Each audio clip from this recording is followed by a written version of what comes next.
예, 사도행전 시리즈 14번째 시간, 본문은 사도행전 9장 1절부터 22절까지 보겠지만, 본문은 1절부터 9절까지만 읽도록 하겠습니다. 사울이 주의 제자들에 대하여 여전히 위협과 살기가 등등하여 대제사장에게 가서 다메섹 여러 회당에 가져갈 공문을 청하니, 이는 만일 그 도를 따르는 사람을 만나면 남녀를 막론하고 결박하여 예루살렘으로 잡아오려 함이라. 사울이 길을 가다가 다메섹에 가까이 이르더니 호련히 하늘로부터 빛이 그를 둘러 비추는지라. 땅이 엎드려져 들음에 소리가 있어 이르시되, 사울아 사울아, 내가 어찌하여 나를 박해하느냐 하시거늘, 대답하되, 주여 누구시니이까? 이르시되, 나는 내가 박해하는 예수라. 너는 일어나 시내로 들어가라. 내가 행할 것을 내게 이를 자가 있느니라 하시니, 같이 가던 사람들은 소리만 듣고 아무도 보지 못하여 말을 못하고 서 있더라. 사울이 땅에서 일어나 눈을 떴으나 아무것도 보지 못하고 사람의 손에 끌려 다메섹으로 들어가서 사흘 동안 보지 못하고 먹지도 마시지도 아니하니라. 아멘. 하나님, 오늘도 저희가 주님 말씀 가지고 함께 나누려고 합니다. 사도행전의 역사가 성령행전이라는 그러한 수식어가 붙을 정도로 성령님께서 일하시고 역사하셨던 현장입니다. 그러나 그 가운데서도 주께서 직접 사울에게 만나셔서 말씀하시는 그 대목이야말로 성령님의 역사는 곧 예수님의 역사라는 것을 다시 한번 발견하는 귀한 시간 되게 하시며, 하나님께서 사울을 통하여서 어떤 만남을 가지셨는지를 깨달아 여기 있는 성도들 또한 귀한 만남이 온전히 이루어질 수 있도록 역사해 주시옵소서. 오늘도 주님의 영광만 드러나며 이 가운데 주님께서 하시는 메시지 속에 우리에게 주시는 놀라운 원리가 발견되기를 소망하며 살아계신 예수와 이름으로 기도하였습니다. 아멘. 네, 오늘 저희가 9장으로 넘어오죠. 9장으로 넘어오니까 아시다시피 여러분, 이제 사울이 본격적으로 드러납니다. 이 사울이라는 사람, 여러분도 잘 알고 있는 바울이죠. 사울은 히브리 말입니다. 사울은 옛날에 다윗 왕 전에 있던 왕의 이름과도 같아요. 그래서 뭔가 바램, 뭔가 소망하는 것이 있는 그러한 욕심이 있는 그러한 이름이에요. 이름이 사울이라는 뜻이. 그래서 이 사울이라는 이름을 가지고 있는 산헤드린의 하나의 멤버였던 그 바울. 예전에는 사울이었죠. 나중 되면은 바울로 바뀝니다. 그죠? 그 사울이 지금 오늘 주님을 만나는 장면이에요. 이 사울은 예수님을 믿는 사람들을 잡아서 죽이는 그러한 일들을 했어요. 그죠? 그런데 이 사울은 예수님을 믿는 사람들을 뭐라고 생각했냐면 하나의 도라고 생각했습니다. 하나의 도. 2절 보니까 이것은 도를 따르는 자, 그렇게 사람들을 얘기했어요. 그러니까 이거는 예수 그리스도를 통하여서 정말로 바른 신앙의 길들을 제시하는 것이 아니라 사람들이 그냥 유행처럼 뭔가 뭐 트렌드나 붐처럼 하나의 길, 그냥 새로운 길들을 예수님이라는 사람이 보여주는 것을 따르는 무리처럼 이해한다는 거예요. 종교가 아니에요, 바울에게는. 그런데 이 잘못된 길이 하나님을 섬기는 그 길에서 벗어나게 한다고 생각을 하는 겁니다. 사울은 정말로 하나님을 사랑하는 사람이었을까요? 아니었을까요? 사울은 정말로 하나님을 사랑하는 사람이었을까요? 아니었을까요? 헷갈려요? 사랑했죠. 얼마나 하나님을 사랑했는지 예수님을 믿는 사람들을 죽일 만큼 사랑했어요. 그게 잘 이해가 안 되죠. 하나님을 사랑하는데 저럴 수 있나? 있어요. 내가 하나님을 사랑하는 사랑이 크면 클수록 정죄와 판단은 더 신랄해진다는 걸 여러분 아시죠? 내가 은혜를 받으면 받을수록 이 은혜에 벗어나 있는 사람들에 대한 정죄를 우리는 너무나도 신랄하게 한다는 것을 우리가 경험해 볼 수 있어요. 아니에요? 은혜 받은 날이 잔소리가 더 심하고, 은혜 받은 날이 더 판단이 심하고, 은혜 받은 날이 더 신앙의 날을 세우기 때문에 그래요. 그거는요, 어떻게 보면은 나쁜 것처럼 보이지만 자연스러운 현상일 수 있어요. 여기는 사울처럼. 하나님을 사랑하는 사랑이 깊으면 깊을수록 하나님을 벗어나게 하는 그러한 행위들에 대하여서는 거룩한 분노가 일어나는 거예요. 그래서 예수님을 믿는 사람들을 죽여도 자기는 그것이 하나님에 대하여서는 잘했다라고 생각될 정도로 그렇게 자기가 살았다는 거예요. 여러분, 사울에 대해서 이해가 되십니까 이제? 이 사람이 이렇게 악랄해지고 살기가 등등하고 사람들이 이 사람은 얼마나 열심히였는지 다메섹이라고 하는 130마일 정도 되는, 예루살렘에서 130마일 정도 되는 거리까지 가서 예수님을 믿는 사람들을 잡아다가 예루살렘의 감옥에다가 집어넣고 죽이기도 할 그런 종교 재판할 그런 마음으로 130마일이어도 간다는 거예요. 여러분, 130마일 거리에 있는 사람에게 가서 복음을 전하십시오 그러면 여러분 가시겠어요? 아마 한 번은 가겠지. 한 번은 가겠지. 130마일. 근데 이 사람은 가요. 10번이면 10번이라도 거기 예수님 믿는 사람 한 명이라도 남아있으면 한 명을 잡아서 예루살렘으로 잡아오기까지 이 사람은 갈 거예요. 그만큼 열심히 있었어요. 여기에 근데 딜레마가 있다고요. 하나님을 사랑하기 때문에 내가 들고 있는 신앙의 칼날이 다른 사람들을 찌르고 있는 것을 우리는 알아야 돼요. 그래서 정말로 여러분 그렇잖아요. 내가 무엇을 섬기고 무엇을 따르는가가 그 이즘, 그 이념이 얼마나 무서운 일을 하는데요. 여러분 옛날에 그 무장공비들 내려왔을 때 저희 강릉에도 무장공비 내려왔었지 않았습니까? 그때 제가 군대 막 제대하고 그 다음 해였었어요. 깜짝 놀랐었어요. 그쪽으로다가 공비들이 들어와가지고 저희 부대에도 그 뭐야 총격이 서로가 이제 교전이 있었더라고요. 그런데 거기서 12명인가 11명인가가 자폭을 해버려요. 더 데리고 다니면은 이 사람들은 집이 되고 무거운 사람들, 쫓아올 수 없는 사람들이니까 군대 훈련을 받지 않은 승조원들, 그러니까 잠수함을 움직이는 사람들을 모아놓고 동그랗게 모아놓고 거기다가 자기가 들고 있는 수류탄들을 다 앞에 까서 앞에다가 다 던져놓고 다 죽었어요. 뭐 때문에 죽었어요? 예, 우리 김정일 장군 때문에 죽은 거예요. 그죠? 이념이 사람을 죽게도 만들어요. 이념이. 그런데 신앙은 어떡하겠어요? 하나님을 향한 열심은 어떡하겠어요? 사람 죽여도요, 눈 하나 깜짝 안 해요. 잘했다고 생각해요. 이렇게 우리가 악해진단 말이에요. 하나님을 섬기고 사랑하는데 우리의 악함은 이 정도 될 수 있다, 없다? 있다.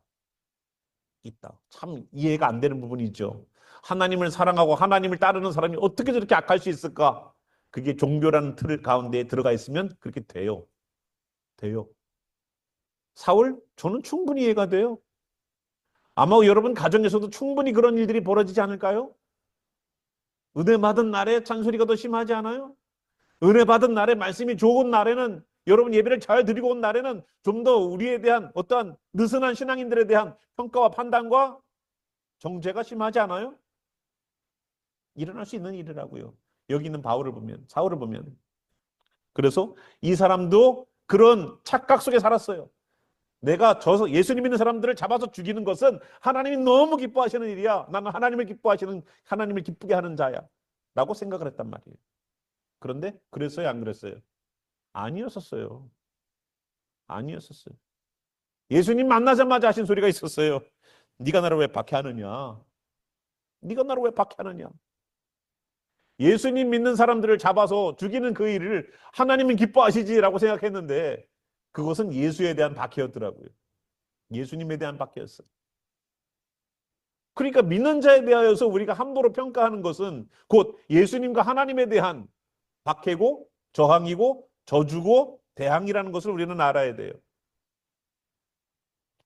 자, 3절 보겠습니다. 사울이 길을 가다가 다메섹에 이르렀습니다. 다메섹 가까이 갔어요. 어떤 신학자들은 거기가 다리가 있는 브릿지가 있는 데라고 얘기를 합니다. 다리 위에서 주님을 만났다라고 하는 신학자들도 있어요. 그거는 검증은 안 된 거예요. 그래서 저도 믿지는 않지만 뭐 다메섹 가까이 있었구나라는 것만 아시기 바랍니다. 거기에서 호련히 하늘로부터 빛이 그를 둘러 비췄습니다. 땅이 엎드려져서 들음에 소리가 있어 이르시되 사울아 세울아 내가 어찌하여 나를 박해하느냐. 거기서 5절에 주여 누구시니까 내가 박해하는 예수라. 나는 네가 박해하는 예수다라고 말씀하시면서 너는 일어나 시내로 들어가라. 내가 행할 것을 내게 이를 자가 있느니라. 7절 같이 가던 사람 소리만 듣고 아무도 보지 못하고 말을 못하고 서 있더라. 그리고 나서 이 사람은 사흘 동안 보지도 못하고 먹지도 못하고 먹지도 마시지도 아니했다라고 그랬어요. 안 했다고 그랬어요. 그리고 기도했다라고 합니다. 요 이야기에 대한 좀 더 자세한 본인이 사울 나중에 바울이 본인이 어떻게 예수님을 만났는가에 관한 이야기를 약 2번 정도 사도행전에다가 다른 사람에게 소개하면서 내가 이렇게 예수님 만났어요라고 얘기하면서 2번 정도 설명을 해놓는 장면이 나오는데 그 장면이 더 디테일해요. 그러니까 우리가 한번 사도행전 9장 같은 이야기가 22장과 26장이 있습니다. 그래서 우리 22장을 저희들이 잠깐 먼저 볼게요. 자, 22장 보면은요. 1절부터 좀 보겠습니다. 사도행전 22장 1절부터 보겠습니다. 부형들아, 내가 지금 여러분 앞에서 변명하는 말을 들으라. 그들이 그가 히브리 말로 말함을 듣고 더욱 조용한지라. 이에 이르되 나는 유대인으로 길리기아 다수에서 났고 이 성에서 자라 가말리엘의 문화에서 우리 조상들의 율법의 엄한 교훈을 받으며 오늘 너희 모든 사람처럼 하나님께 대하여 열심히 있는 자라. 내가 이 돌을 박해하여 사람을 죽이기까지 하고 남녀를 결박하여 옥에 넘겼으니 이에 대제사장들과 모든 장로들이 내 증인이라. 또 내가 그들에게서 다메섹 형제들에게 가는 공문을 받아가지고 거기 있는 자들도 결박하여 예루살렘으로 끌어다가 형벌받게 하려고 가더니 가는 중 다메섹에 가까이 갔을 때에 오정쯤, 즉 정오입니다. 정오. 오정쯤 되어 호련히 하늘로부터 큰 빛이 나를 둘러 비치매 내가 땅에 엎드려져 들으니 소리있어 이르되 사울아 사울아 내가 왜 나를 박해하느냐 하시거늘 내가 대답하되 주님 누구시니까 하니 이르시되 나는 내가 박해하는 나사렛 예수라 하시더라. 여기서 추가된 것은 나사렛이라는 단어예요. 그냥 예수가 아니라 나사렛 예수. 자, 9절 나와 함께 있는 사람들이 빛은 보면서도 나에게 말씀하시는 이의 소리는 듣지 못하더라. 이제 차이가 생기기 시작합니다. 사람들과 사울의 차이를 여러분 발견하셔야 돼요. 내가 이르되 주님 무엇을 하리이까? 나오죠? 여기에서 앞에 부분 9장에서 빠진 단어가 바로 이거예요. 주님 누구십니까? 라는 단어 뒤에 빠진 단어가 뭐라고요? 주님 무엇을 하리이까입니다. 주님 내가 무엇을 할까요? 하니까 주께서 이르시되 일어나서 다메섹으로 들어가라. 내가 해야 할 모든 것을 거기서 누가 이르리라 하시거늘 나는 그 빛의 광채로 말미암아 볼 수 없게 됐다는 거예요. 햇빛보다 더 큰 빛 때문에 내가 눈을 못 보게 됐다는 겁니다. 나와 함께 있는 사람들의 손에 끌려 다메섹에 들어갔노라. 자, 보십시오. 조금씩 더 디테일한 내용들이 쉐어가 되기 시작해요. 첫 번째는 내가 만난 분은 누구다? 나사렛 예수다. 그리고 주님 누구십니까? 라는 얘기를 했을 때에 나는 네가 박해하는 나사렛 예수야 라고 말할 뿐만 아니라 사울은 뭐라고 질문을 또 던져요? 주여 무엇을 하리이까? 10절의 말씀입니다. 주여 내가 무엇을 하리이까? 주님을 만난 사람에게 지난번에 우리가 빌립 집사님 얘기할 때는 우리가 설교를 들을 때 조금 구별해서 들으셔야 됩니다라고 말씀드린 적이 있어요. 지금의 많은 목사님들의 설교가 우리가 무엇을 해야 되는 쪽으로 자꾸만 포커스를 맞추셔요. 그리스도인으로서 어떻게 이렇게 살아야 됩니다. 예수님 믿는 사람이니까 착하게 살아야 됩니다. 예수님 믿는 사람이니까 선하게 살아야 됩니다. 예수님 믿는 사람이니까 기도하며 살아야 됩니다. 예수님 믿는 사람이니까 이렇게 살아야 됩니다라는 것을 얘기하셔요. 목사님들이 보통은. 그러나 빌립 집사님의 이야기는 뭐였었어요? 하나님이 우리에게 무엇을 해주셨는가? 도살장으로 끌려가는 어린아이처럼 어린 양처럼 그렇게 예수님 가셨다. 그분이 누굽니까? 예수님이다. 하나님이 우리에게 무엇을 해주셨는가에 대해서 먼저 주님께 만남의 과정들이 그게 가장 중요한 거였었어요. 그래야지 나머지가 해당되는 거였었어요. 그죠? 지난주에 포커스는. 이번 주 포커스는 뭐예요? 주님을 만났어요? 그럼 뭐예요? 주님 내가 무엇을 하리이까? 부르심의 목적이 있다는 거예요. 사오라 사오라 불렀을 때는 목적이 있다는 겁니다. 그것을 이 사람은 아는 거예요. 그런데 사람들하고 또 차이가 나요. 11절에는 빛에 나는 그 빛에 말미암아 눈을 멀었지만 사람들은 그 빛에 9절 보니까 빛을 보면서도 소리는 못 들어요. 사울과의 차이가 있죠. 사울과의 차이는 뭐냐? 똑같이 빛을 봤어요, 못 봤어요? 봤어요. 소리 들었어요, 못 들었어요? 사울은 들었어요. 근데 소리만 들어요? 사울은 그 속에서 소리만 들은 게 아니에요. 무슨 소리가 나는데? 그게 아니라 사울에게는요. 소리 속에 있는 하나님의 음성 말씀이 들린다고, 예수님의 말씀이 들린다고요. 그게 26장에 좀 더 디테일하게 나와요. 26장 13절부터 보겠습니다. 자, 이제 이 26장의 말씀은요. 아그리빠 왕이라는 사람에게 설명하는 거예요. 자기가 어떻게 예수님을 만났는지. 그래서 12절부터 보면 그 일로 대제사장의 권한과 위임을 받고 다메섹으로 갔나이다. 왕이요. 정오가 되어 길에서 보니 하늘로부터 해보다 더 밝은 빛. 아까는 큰 빛이라고 그랬지만 지금은 더 정확하게 표현했어요. 해보다 더 밝은 빛이에요. 해보다 더 밝은 빛은 무슨 빛일까요, 그러면? 여러분, 어릴 적에 여기 해가 있어. 이거 지금 이거 스테이지 라이트 이거 굉장히 정면으로 봤을 때는 눈이 부신데 여러분 해를 본 적 있죠? 어릴 적에 이렇게 해를 본 적 있죠? 어른들이 뭐라 그래요? 해보지 말라고 안 그랬어요? 직접적으로 보면은 그 햇빛이 직접적으로 해를 보면 이 눈이 한동안 멀어요. 근데 해보다 더 밝은 빛이래요. 그건 하나님의 영광의 빛이에요. 햇빛이 아니라고요. 가시적인 어떠한 그러한 빛을 넘어서는 빛이에요. 그 해보다 더 밝은 빛이 나와 내 동행들을 불러 비추는지라. 사람들이 빛을 봤어요, 못 봤어요? 사람들은 빛을 봤어요. 14절. 우리가 다 땅에 엎드려짐에 내가 소리를 들으니 히브리 말로 이르되 사울아 사울아 내가 어찌하여 나를 박해하느냐 가시채를 깃발질하기가 내게 고생이구나 이니라. 내가 대답하되 주님 누구시니까 주께서 이르시되 나는 내가 박해하는 예수라. 일어나 너의 발로 서라. 내가 내게 나타난 것은 곧 내가 나를 본 일과 장차 내가 내게 나타날 일에 너로 종과 증인을 삼으려 함이니. 이제 주님이 만나주시는 이유를 여기다가 써놔요. 16절부터 뭐라고요?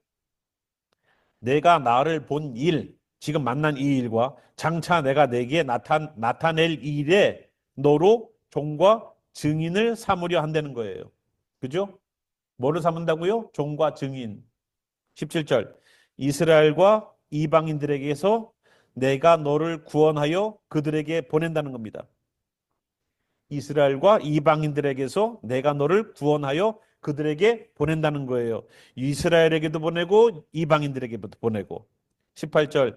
그 눈을 뜨게 하여 지금 그 눈을 떠야 될 사람은 이제는 사울도 눈 떠야 돼요. 그죠? 그런데 사울만 눈 떠서 되는 문제가 아니에요. 수많은 사람들이 눈을 떠야 돼요. 그 눈을 뜨게 하여 어둠에서 빛으로 사탄의 권세에서 하나님께로 돌아오게 하고 죄사함과 나를 믿어 거룩하게 된 무리 가운데에서 기업을 얻게 하리라 하더이다라고 아그리빠 왕에게 설명하는 거예요. 내가 예수님 만났는데요. 예수님이 나에게 이거 지금 9장에는 설명이 다 안 나와 있는 이야기예요. 그러나 사울은 분명히 그 짧은 순간 히브리 말로 자기가 알고 있는 자기의 마더 랭귀지로 들었다는 얘기예요. 자기 눈이 지금 장님이 됐어요. 이것은 기능적 장님이 아니라 잠시 잠깐 안 보이게 되는 현상이란 말이에요. 그 일이 하나의 어떠한 비유가 된 거예요. 지금 내 눈이 장님이 된 것처럼 내가 못 보는 것처럼 지금 그런 사람들이 태반이라는 거예요. 이제 나중에 아나니아를 통해서 눈에 비늘 같은 것이 벗겨져서 보게 될 때에 지금 이런 현상들을 나만 겪는, 나는 육신적으로 겪었지만 영적으로 이 상황에 있는 사람들이 있구나. 그들을 보게 해야 되는구나. 라는 그 메시지를 직접 하나님으로부터 받았다는 겁니다. 그래서 이방인에게 보낸다는 거예요. 지금 우리가 읽은 18절을 또 한 번 볼게요. 그 눈을 뜨게 한다는 겁니다. 이것은 자신의 눈이 아니라 그들의 눈이에요. 그들의 눈을 뜨게 해서 어떻게 해요? 어둠에서 빛으로 나오게 할 거예요. 왜? 보게 되니까. 사탄의 권세에서 하나님께로 돌아오게 합니다. 죄사함과 나를 믿어 거룩하게 된 무리 가운데에서 기업을 얻게 하리라 하는 그것을 사울이 들었다는 거예요. 자기의 사명이에요. 기독교인들을 한번 생각해 보세요. 하나님은 왜 사울을 만나 주셨을까? 그를 구원시키기 위해서죠. 그죠? 예수님을 안 믿고 하나님만 믿으면 구원 받아요, 못 받아요? 헷갈리세요? 구약은 믿는데 신약은 안 믿는다. 하나님은 나는 하나님을 믿는데 예수님은 안 믿는다. 이거 구원 없습니다.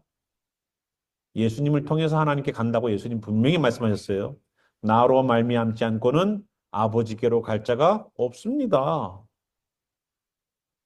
그런데 지금 이 세상은 예수님이 아니어도 하나님께 갈 수 있다라고 말하는 기독교인들이 있는 것 같아요. 아니에요?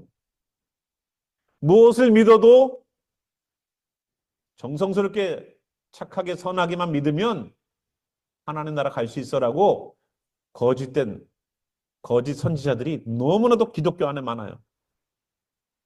예수님 이외에는 길이 없고요. 예수님 이외에는 방법이 없어요. 내가 길이요, 진리요, 생명이다. 그 길은 그냥 a way가 아니라 the way예요. 하나라고요, 하나. 무엇을 믿던, 내 마음을 믿던, 불교를 믿던, 모하멧을 믿던, 착하게 살고, 성실히 살고, 법 없이도 살면은 좋은 곳 가겠지. 이런 착각 속에 살고 있는 사람들의 눈을 뜨게 해줘야 돼요. 그 어둠 속에서 나오게 해줘야 돼요. 제발 좀 정신 좀 차리고 좀 살아야 되는데, 기독교가 요즘 그러더라고요. 그죠? 종교다원주의 해서 WCC, NCC 여러 종교들을 다 통합해서 기도할 때에도 여러 신들의 이름을 불러가면서 기도하지 않습니까? 지금이 이런 시대라고요. 여러분 이런 시대가 올 줄 알았어요? 이런 시대 올 줄을 저는 상상도 못했는데 와요. 앞으로는요 더 해요.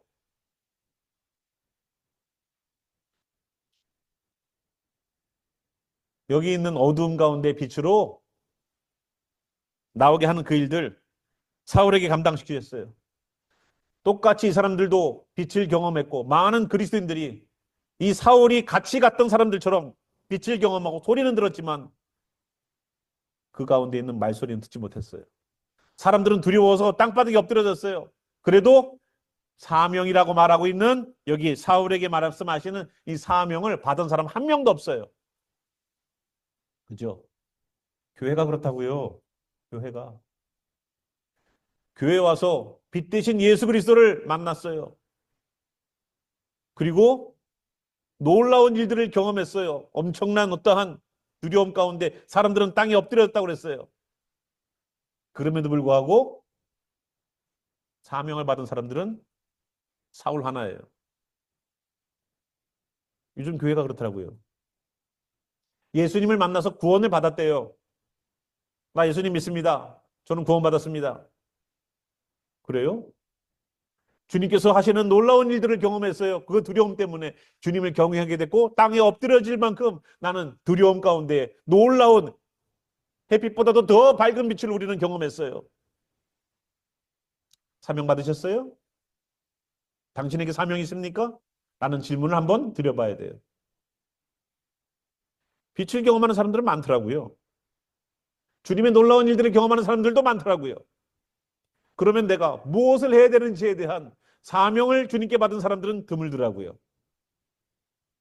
저는 우리 교회 성도님들이 주님을 만난 사람이라면 진짜 주님을 만난 사람이라면 내가 이 땅에서 숨쉬고 있는 그 기간 동안 내가 무엇을 주님께서 하라고 하시는구나라는 것은 그것 하나쯤은 들고 있어야 되지 않을까 생각합니다. 주님이 우리를 구원시켜 주는 것이 목적일까요? 아니요. 구원시키는 주는 것이 목적이면 예수님도 사울에게 너 내가 이방인을 위해 택한 사람이야. 너 이방인에게 가서 어둠 가운데 있는 사람들을 빛으로 인도해내. 죄 가운데 있는 사람들을 끄집어내. 내게로 돌아오게 해. 이런 얘기 안 하셨을 거예요. 구원이 목적이라면. 그리고 좀 더 말씀을 나가볼까요? 오늘 9장 말씀도 이제 아나니아 이야기 나갈게요. 아나니아가 17절에 보면 아나니아가 이제 기도합니다. 아나니아가 처음에는 기도 안 해주려고 그랬어요. 이 사람이 어떤 사람인지 아니까. 근데 예수님께서 하라고 하셨죠. 그죠? 자, 9장 14절부터 볼게요. 여기서도 주의 이름을 부르는 모든 사람을 결박할 권세를 대제사장에게서 받았나이다. 하고 아나니아가 예수님에게 나 이 사람에게 기도해 주기가 그렇습니다. 라고 말을 하니까 예수님께서 15절에 주께서 이르시되 가라. 이 사람은 내 이름을 이방인과 임금들과 이스라엘 자손들에게 전하기 위해 택한 나의 그릇이다. 아나니에게도 분명히 네가 기도해 줘야 될 이유가 있어. 너 예전에 사울을 생각하지 말고 앞으로 내가 쓸 일을 생각하면서 기도해 줘라. 그거는 내가 택한 그릇이야. 이방인을 위하여서, 임금들을 위하여서, 이스라엘 자손들을 위하여서 내가 택한 그릇이야. 그가 내 이름을 위하여 얼마나 고난을 받아야 할 것을 내가 그에게 보이리라. 사울에게 얘기하셨어요. 주님도. 너 그동안 예수님 믿는 사람들을 잡아서 죽이고 했지? 너 그거 죄값 다 받아야 돼. 고난이 엄청날 거야. 해도 사울은 그 길을 가는 거예요. 사울이 모르고서 그 길을 갈까요? 아니에요. 이미 다 예수님에게 들었어요. 고난이 얼마나 심할 것을 다 들었어. 그래도 가는 거예요. 왜? 저는 사울이요. 잔악했던 시간이 있기 때문에 주님을 향하여서 목숨을 내놨다고 생각해요. 저는 이 사울의 이야기가 영화 미션에 있는 이야기와 똑같다고 저는 생각해요. 영화 미션 꼭 보세요. 이 기독교인의 필수 영화예요. 자기가 지은 죄 때문에 그 죄에 대한 어떤 갚음 때문에 움직였던 사람이지만 사울 또한 그러지 않았을까요? 마음 한켠에선 자기가 죽였던 사람들 때문에 그들의 목까지 더 예수님을 증거하려고 하지 않았을까요? 우리들이 살아왔던 죄의 시간들을 기억하면서 주님 앞에서 우리가 바르게 살아야 되는 그 경각심이 우리들에게도 있어야 되지 않을까 생각해 봅니다. 나는 그냥 법 없이도 잘 살았어요. 착하게 살았어요. 그래도 남한테 해 안 끼치고 살았어요. 이거로 위안 삼지 말고 내가 주님을 몰랐던 시간, 주님을 따르지 않았던 시간이 모두가 다 죄인데 내가 세상의 가치관으로 사는 내 모습을 가지고 주님과 뭔가 얘기를 꺼내놓지 않길 바랍니다. 17절 아나니아가 떠나 그 집에 들어가서 그에게 안수하여 이르되 형제 사울아 사울을 형제로 불러요. 형제 사울아 주 곧 내가 오는 길에서 만나셨던 예수께서 나를 보내어 너로 다시 보게 하시고 성령으로 충만하게 하신다. 사울을 어떻게 한다고요? 다시 보게 하고 그리고 성령으로 충만하게 하기를 원하신다는 거예요. 그래서 자기가 왔다는 거예요. 예수님께서 사울을 만나 주셨을 때 그냥 이 사람의 구원만이 문제가 아니라고요. 이 사람을 다시 보게 하는 거예요. 이제 눈에 비늘이 벗겨져 나가는 것처럼 다시 보게 하는 거예요. 즉시 사울의 눈에서 비늘 같은 것이 벗겨져 다시 보게 된지라. 일어나 침례를 받고 음식을 먹음에 강건하여지니라. 다시 시작하는 거예요. 눈에 비늘 같은 것이 벗겨져 나가요. 다시 보게 됐어요. 진짜 눈에서 비늘이 벗겨져 나가는 것 같은 그런 육신적인 경험이 어떠한 것을 또 만들어내기 시작했냐면 영적인 다시봄을 만들어내기 시작해요. 또 다시 보이기 시작해요. 예수님 그전까지만 해도 예수님 믿는 사람들을 잡아 죽이고 예수님 믿으면 안 되는 존재였는데 이제는 예수님만을 믿어야 된다. 그 눈이 바뀌기 시작해요. 가치관이 바뀌기 시작했다는 얘기예요. 여기는 사울이 얼마만큼 변하고 있는지 보이시죠? 근데 사람들은 어떻다고요? 비난받대. 우리의 신앙을 예수님 믿고 구원받는 것으로만 멈추지 마십시오. 절대 거기서만 멈추지 마세요. 예수님을 믿는 것으로 거기 멈추지 마세요. 내게 하나님께서 분명히 나를 구원하셨을 때에 주신 사명, 여러분 한번 그거랑 곰곰이 한번 주님께 물어보세요. 주님 저를 왜 구원하셨습니까? 예수의 그 십자가 지시는 그 보혈의 흘리심을 통하여 나를 왜 구원하셨습니까? 내가 이 땅에 숨 쉬고 있는 동안 해야 될 일이 뭔가요? 그걸 한번 물어보세요, 주님께. 그거 없이 교회 다니지 마세요. 그거 없이 교회 다니는 거는요, 내가 가고 싶은 학교가 없이 그냥 학교 다니는 거예요. 학교 다니는 학생들, 제 친구들도요, 고등학교 때는 도시락을 3개씩 싸왔어요. 아침에 가자마자 벌써 도시락 까먹는 친구들이 있었어요. 야, 너희들은 먹으러 오니? 쉬는 시간 그 10분이어도 슬리퍼가 다 꺾이는 한이 있어도 뛰어가갖고 빵 하나라도 사와요. 계속 맨날 먹어, 걔들. 니들 씨름 선수냐? 계속 먹어.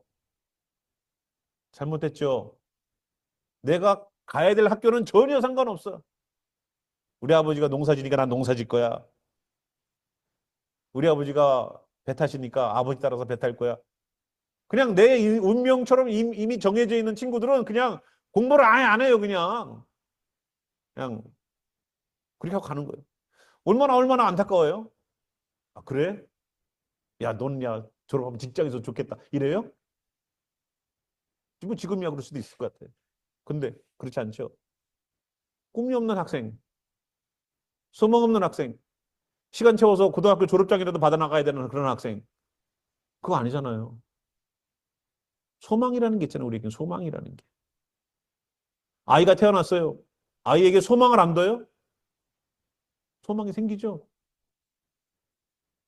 내가 가게를 열었어요. 소망이 안 생겨요? 소망이 생기죠.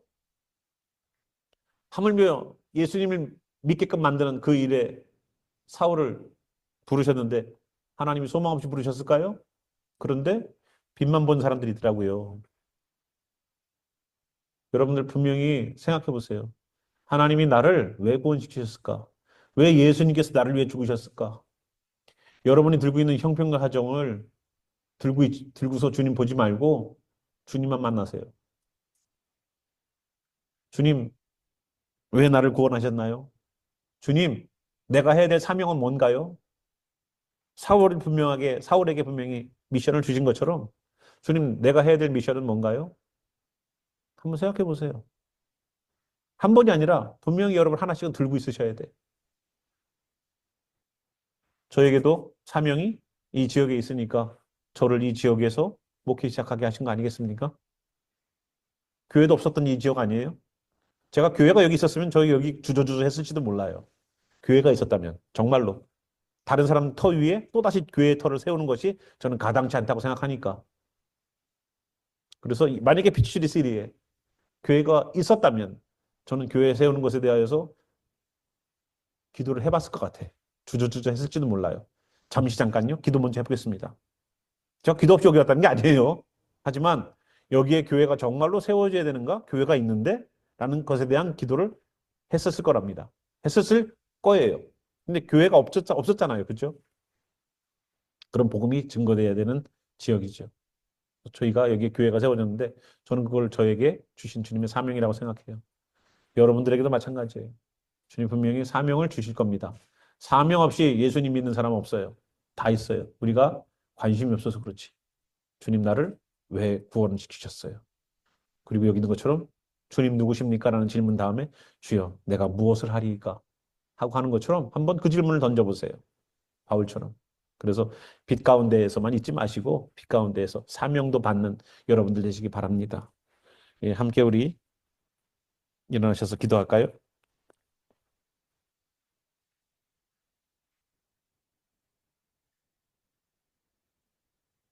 음, 우리 모두 다 구원받은 자들이죠. 예수님의 보혈의 은혜가 넘치는 자들입니다. 이 자리에 있는 우리가 어떠한 이유에서 여기에 와 있든 주님께서는 사랑하시는 자들이에요. 우리의 눈을 열어 보게 하시기를 원하셔서 믿으셨어요. 어둠 가운데서 빛을